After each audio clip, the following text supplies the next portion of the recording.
Good morning. Welcome to the Circle. Welcome to those of you gathering in this space. Welcome to those who join us online. When we gather as a spiritual community in a circle where there's always room to expand the circle, always room to include another, always ways to make and keep space with one another. So whatever your age or your stage, whether you're single or partnered, there's a place for you here. Whatever your sexual orientation or gender identity, whether you think of yourself as religious or spiritual or both or neither, this circle would be incomplete without you. Not only are you welcome here, we are each essential to the community we create together when we come into this room. And whether you haven't taken your place in this circle for a long time, or this is your first time in a long time, or this is your very first time in this circle, or you take your place in this circle as often as you can, you have a place in this spiritual community, and we're glad you're here.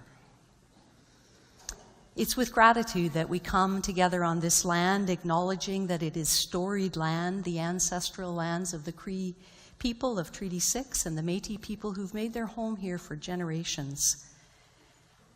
We honor the culture, the tradition, the spirituality of our Indigenous brothers and sisters whose story is woven into this land. And we acknowledge our responsibility to be partners transcending the wounds of our history and seeking healing and reconciliation. We're here with each other, side by side, to draw the circle ever wider.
As we come together with each other this morning, we will share words with each other at times. We'll sing together at times.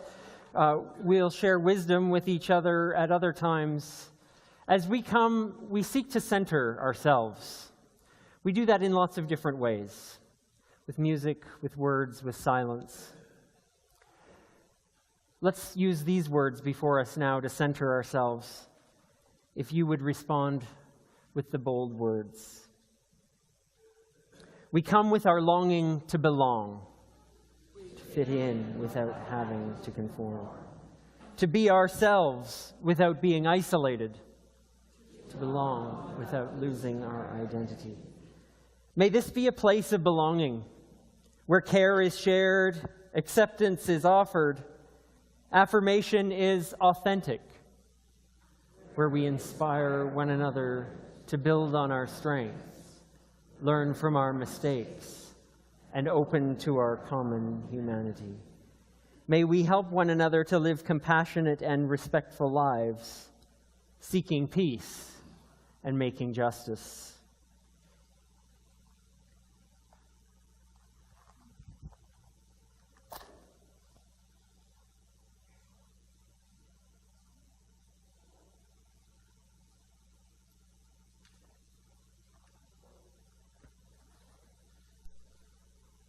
When we speak of belonging, we ask ourselves, what connects us?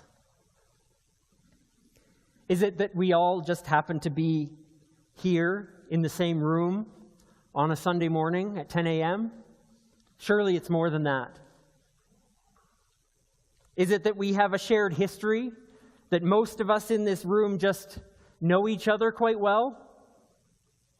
Surely it's more than that. Perhaps it's something that goes beyond our circles of family and friends that connects us. This candle that we light each and every time we gather reminds us that we are connected by so much more. We're connected by our humanity. We're connected by our humanity that goes beyond culture or nationality, beyond our comfort levels. This candle that we light reminds us how we are connected to all that is. Every atom, every creature, every part of our universe.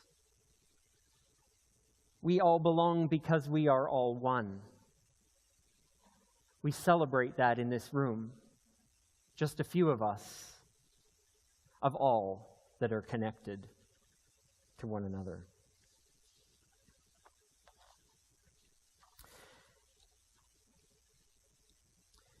We also do something in this room that connects us regardless of our age. Sure, some people come up and sit on the carpet to hear a story or to talk a little bit about something that's important, but we're all a part of this time, whether we're on the carpet or in our chairs or in the back room. We're all a part of this time for all ages, and I invite anyone who wants to come and sit on the carpet, regardless of your age, to come and be a part of that right now.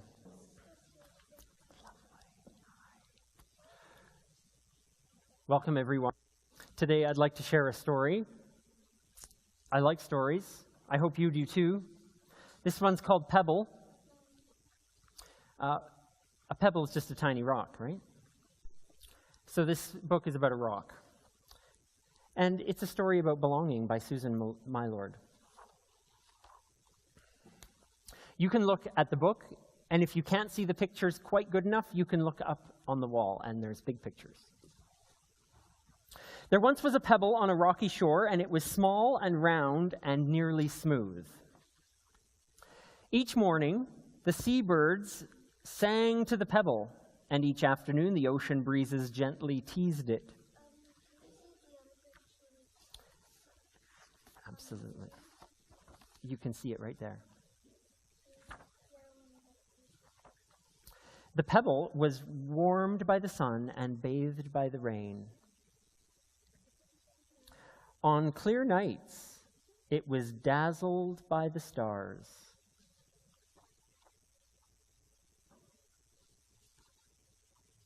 Sometimes a storm pounded the shore, and the sea threw itself over the pebble. That was exciting, even a little frightening. Then the winds would die down, and the sea would retreat, and the pebble would return to its small and round and nearly smooth life. But the pebble dreamed of more. We have to use our imagination in this book, don't we? Because we don't usually think pebbles have dreams, but you never know, maybe they do. If I were a boulder, the pebble said, I might be part of a stone wall or the foundation of a great building. You'll never be part of a stone wall or a building, the other rocks pointed out. You're too small for that. If I were a grain of sand, the pebble said, I could be shaped into a sandcastle or melted into a piece of glass for a fine window. Not in a million years, the other rock said with a laugh. You're too big for that. If I had flecks of mica or something shiny, the pebble said, or a blaze of something white, maybe then I'd be something special. Stop dreaming, the other rocks advised. You are what you are. The pebble tried hard to accept what the others said. Still, it felt this dream, this longing that it couldn't put a name to. There must be more to life than this, the pebble thought.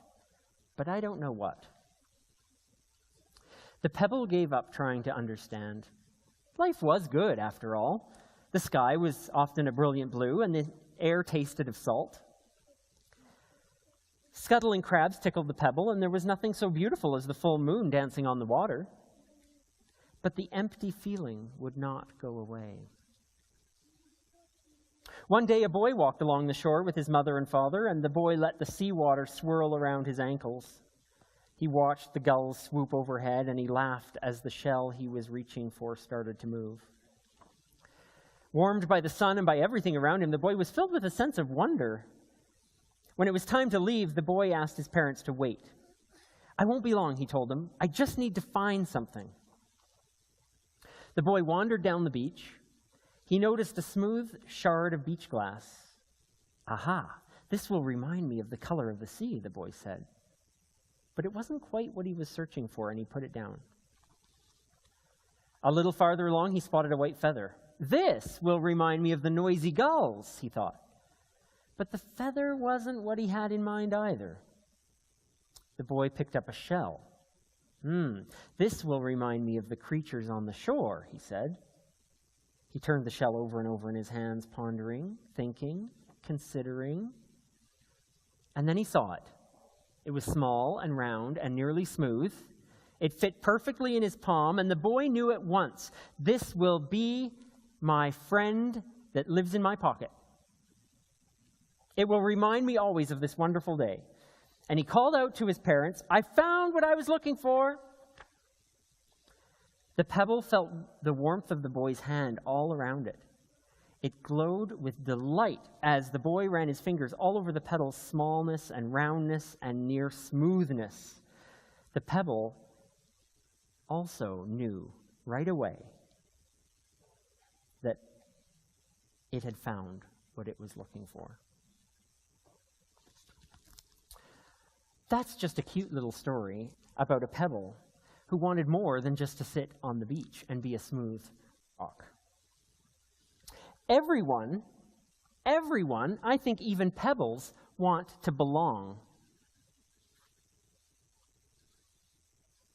Do you guys belong to things? Do you guys belong to anything? Groups or clubs or classes? What do you belong to? Or who? What do you think?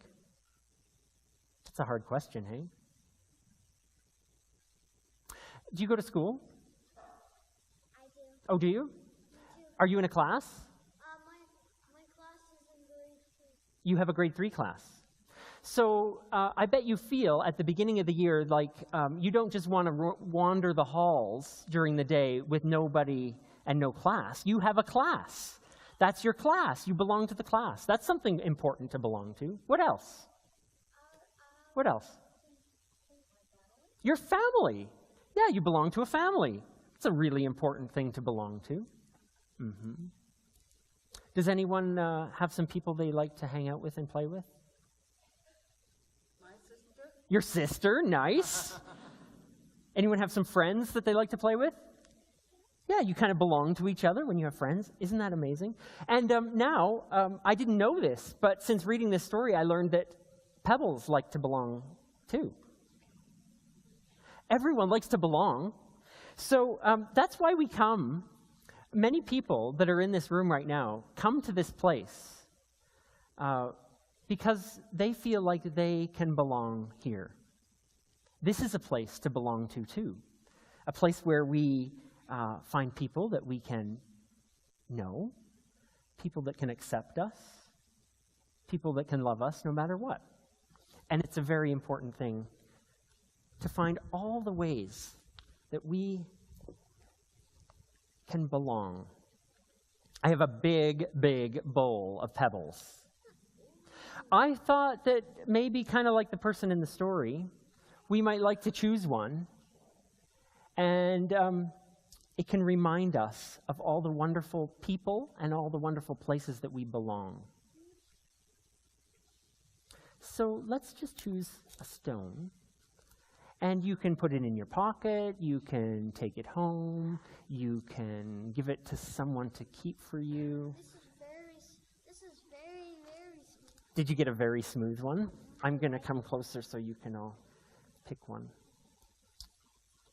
And you know what I'm going to do too?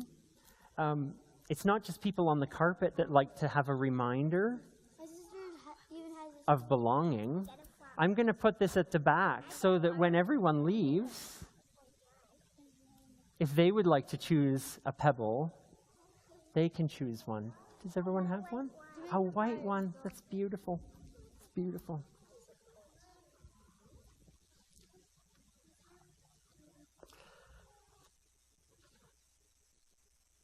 We're going to talk more about ways we belong if you choose to come to Kids Spirit, or if you're a teenager, come to Youth Cafe in junior and senior high. We are all going to talk about belonging in some way today. So before we go, we're going to sing a song, and then when that song is done, we're going to make our way to the place where we're going to go next, okay? This is a new song that's taking up residence with us, a song that Chris has written, and we're going to hear the melody first. Deb's going to play the chorus and the first verse, and then we'll come in and find our way together.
hear a message of inclusion.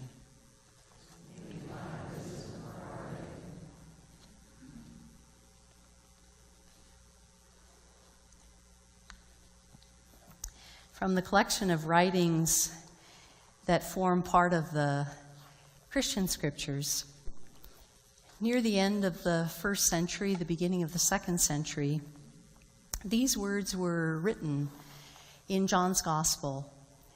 One of the many stories we have about how a community of followers began to find one another and found something of inclusion in the message of Jesus of Nazareth. Reading from the 1st chapter of John. The next day, John the Baptist again was standing with 2 of his disciples, and Jesus walked by. He pointed out Jesus to his disciples and said, "Here is one who is truly innocent." The 2 who heard him say this followed Jesus, and when Jesus turned and saw them following, he said to them, "What are you looking for?" And they said to him, "Teacher, where are you staying?" And he answered, "Come and see." They came and saw where he was staying, and they remained with him that day. It was about 4:00 in the afternoon. One of the 2 who had heard John speak and followed was Andrew, the brother of Peter. He first found his brother Peter and said to him, "We have found the Anointed One." And when he brought him to Jesus, Jesus said, "You've been called Simon, but now you'll be called Peter." The next day, Jesus went to the Galilee, and he found Philip, and he said to him, "Follow me." Philip was from Bethsaida, the same city that Andrew and Peter were from. And then Philip found Nathanael, and he said to him, "We have found the one we've been looking for, the one that Moses spoke of, the one the prophets wrote about, Jesus, the son of Joseph. He's from Nazareth." Nathanael said, "Can anything good come out of Nazareth?" And Philip said to him, "Come and see." This is one of those stories about how an alternative community began to form around Jesus of Nazareth in the 1st century.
Life is full of these invitations. Sometimes we welcome them, sometimes we dread them, sometimes we ignore them, sometimes we accept with genuine anticipation, sometimes we graciously decline. Invitations offer us something, but they usually require something as well. Invitations usually force us to make a decision. Will we or won't we? Now, imagine for a moment you're in a parking lot, walking to your car, and someone without any formalities or any details just says to you, "Come and see." That's essentially the invitation Don and I received one afternoon in South Africa this spring. We were in Kunu, a string of villages that look like this. It's in the eastern Cape of South Africa, and Kunu is the village in which Nelson Mandela was born. We were leaving the Mandela Museum in Kunu, where we were two white women, the only foreign visitors to the museum that day, amid a sea of a couple of hundred black South African school children who were on a field trip. They had come to the museum to learn about their hero, Nelson Mandela, in this community where he had spent some of the early years of his life. As we were about to get into our car, we met this man, the chief of a village several miles away from Kunu, where Mandela had lived with a relative,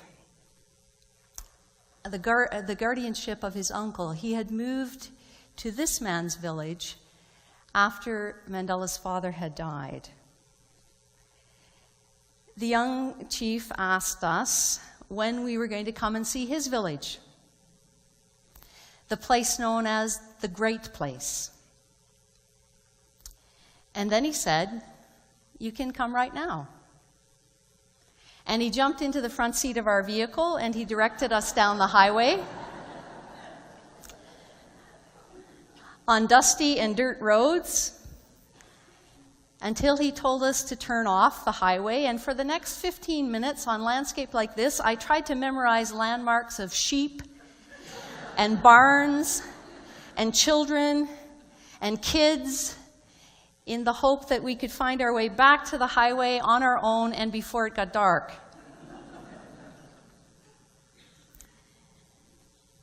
And as we approached his village, he pointed out the school where Mandela had attended with his grandfather, whose name was Justice, before Mandela went to boarding school in Mathatha. Now, unexpected visitors of the white and or female variety weren't very common here. And we were warmly welcomed into the village by this woman as we drove up in our dusty rental car with her chief. He showed us 2 brick houses that Mandela had made near the end of his life that he had built, one for the chief's mother and one for the chief to meet visitors and hold meetings in. And he showed us a monument to his great-grandfather and a rendezvous where Mandela and his grandfather, Justice, had spent many of their childhood hours. We met some of his 9 children. We learned some of the challenges of his village and the lack of investment to develop this historic site. We listened to the remarkable heritage of his people, the generations of chiefs whose pictures were all around us on the walls. We learned from him some of the new struggles in the Rainbow Nation for a viable economy, for equal and good education, for health care. When we left his village and his good company that afternoon, grateful for that chance meeting and for his generous invitation, grateful that we had found the courage to accept it, and grateful for an experience that we'd had that's difficult to find as a tourist. The opportunity to learn something of the realities of life in post-apartheid South Africa for its particularly Black Africans, and to have a glimpse of something of this chapter in Mandela's early life, and how his life on this land had played a great part in shaping his values and shaping his vision for a free and democratic society for all South Africans. We were changed by the experience of meeting Chief Zenano Mutho and meeting his community. We were changed by his invitation to simply come and see. In that first century story I read a few moments ago, we meet two people who also received and accepted a vague and risky invitation. An invitation with no details, no promises, just simply a risky invitation to come along and see. They were clearly in search of something. They'd gone out into the desert and responded to the message of an eclectic reformer of their day, someone we know by the name of John the Baptist. Someone who was a great critic of the political and social and religious corruption of his time. And these two had become part of John's monastic movement, turning away from the dominant values and the social structure of the Roman Empire, and cultivating a new community away from the distractions of the world, a spirited place in the desert to discern a direction for their lives. This was just another ordinary desert day when another ordinary seeker came toward their leader. He was one of who knows how many first-century Palestinian Jews who had come out into the desert to be baptized by the prophet John in the muddy waters of the Jordan. They were intrigued at John's suggestion that there was something significant about this stranger that was passing them. And so they began to walk after this disappearing figure, and when they caught up with him, the stranger turned and asked them what seemed at first perhaps a very simple question. What are you looking for? Those are the very first words that the gospel writer has Jesus speak in the fourth gospel. His first words are a great life question. What are you looking for? What are we looking for? How do we ever really answer that question? These two don't even try. They don't make any attempt to reduce their longings to a soundbite or a tweet.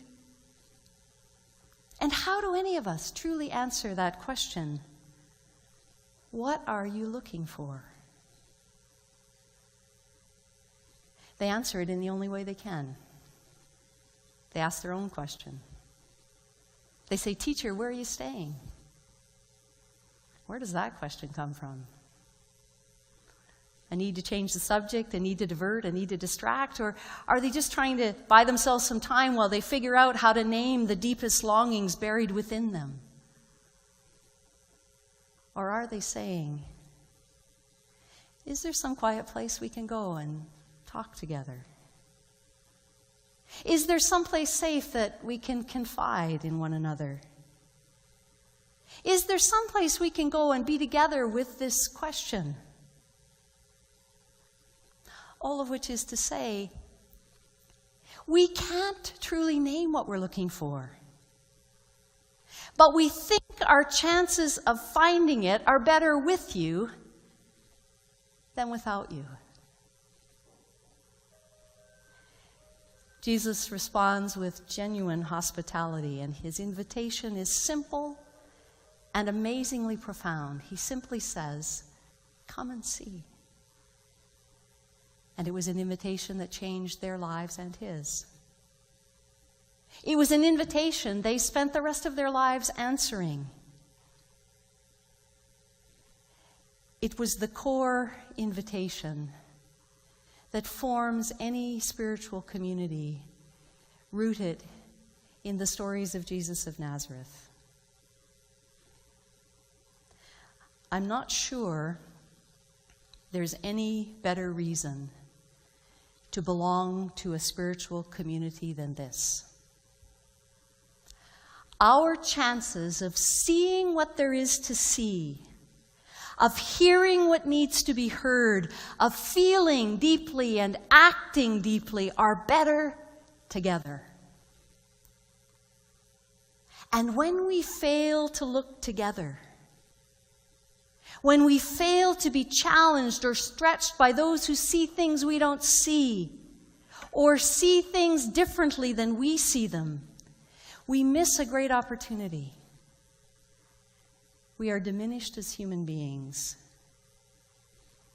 and diminished as a spiritual community when we seek to see only with those who see what we see. On this anniversary of 9/11, we know the dangers of closed minds, closed eyes, closed hearts, closed ideology, closed communities. And we know the richness 15 years later of belonging to each other in ways that invite us to see together and be changed by one another. We know this. It's been our lived experience in ways both great and small. In the ordinary experiences we've shared with one another of watching a film together or talking about a book we've been reading, we have seen things we wouldn't have seen by ourselves. In conversations, in community, we've had insights we wouldn't have come to on our own. In the strength of who we are together, we have the courage to open our hearts and our minds and sometimes even our wallets to things that might have remained invisible to us. In the community of this circle, we've opened our hearts to stories, to truths, to experiences we might never have shared. In the choreography of that video we watched this morning, we see awkward youth who were newcomers to Australian society, trying to find a way to belong. And everything began to change when they created smaller groups of 2 or 3 or 4, and then creative patterns emerged with a few others. And eventually, all of them could create and spell that formation, we all belong. And with their dance, they modeled that same principle we saw in that ancient story when anonymous strangers find one another and cultivate a sense of belonging. And with that sense of belonging, they and we are inspired to create something new together. Something that isn't possible until we know we belong. We belong to life, we belong to the earth, we belong to each other, and we belong together. At the heart of our spiritual path is a simple invitation. Come and see. Come and see deeply together. Come and see with each other. It's not an invitation to see the same things. It's not an invitation to see things in the same way. It's an invitation to see more deeply because we look together, to see more clearly because we look with open hearts. We've learned this again this week in the lamentable outcome of a process and a decision within our denomination.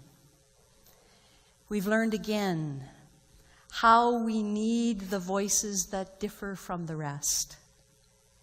We need those who challenge us, who open our minds and our hearts. We need those like Greta Vosper and members of West Hill United Church. History has a very bad habit of silencing visionaries and prophets, of banishing those who challenge the party line, the status quo, of disinheriting free thinkers and free spirits. And we need those who are moved to challenge orthodoxy. We need those whose spiritual quests are not framed by a creed or a statement or a song of faith. We need those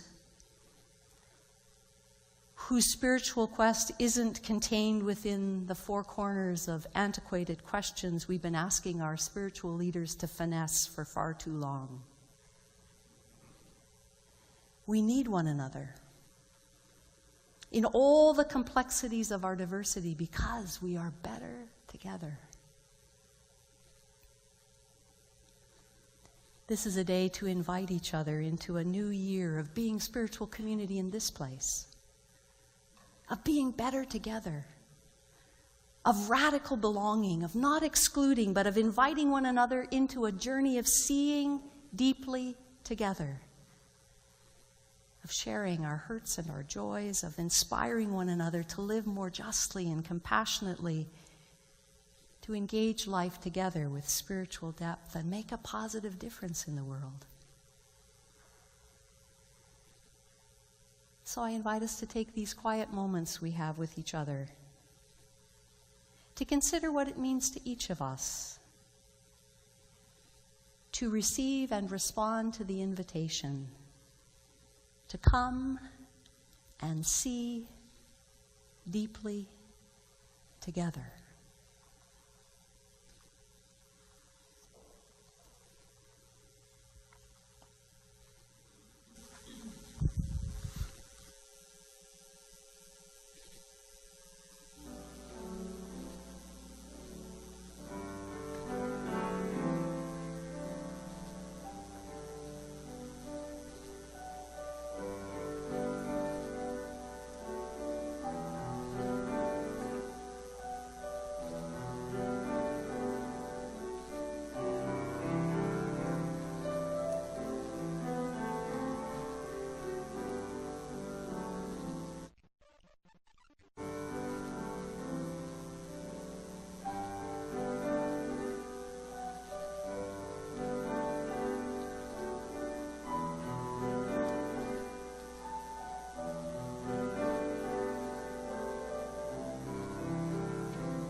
One of the stories that has come down to us in the Jesus tradition comes from another question asked by those who had found community with Jesus of Nazareth. Their question was, can you teach us to pray? Which is a way of saying, can you teach us to live more truly, more faithfully, more consistently, with greater congruence to what we hold to be true? One of the things that has brought Christian community together for many years, although we use different words and we speak different languages, we have often offered a prayer that we've called the Lord's Prayer, or a prayer we have attributed to Jesus of Nazareth. Perhaps not unique to him, but one that has been passed down to us. And so I invite us in more contemporary images and language with some of the resonance and cadence of that prayer to strengthen our intentions, to pray these words with one another. We embrace the sacredness of life with awe and reverence, and we commit ourselves to work for a more fair and just world. We seek to live with deep intention that all may have enough for today. May we let go of all the guilt and regret that encumbers us and embrace relationships of trust, offering and receiving forgiveness as a way to freedom. May we live examined lives, inspired to find meaning and purpose in our living, working to transform every challenge into an opportunity to grow and thrive. May it ever be so.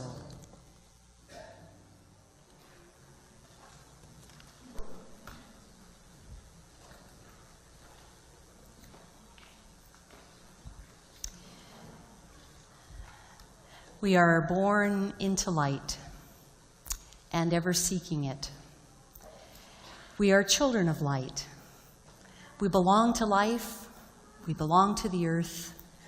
We belong to each other. And we belong together. We go in the great light of who we are and who we can be with one another.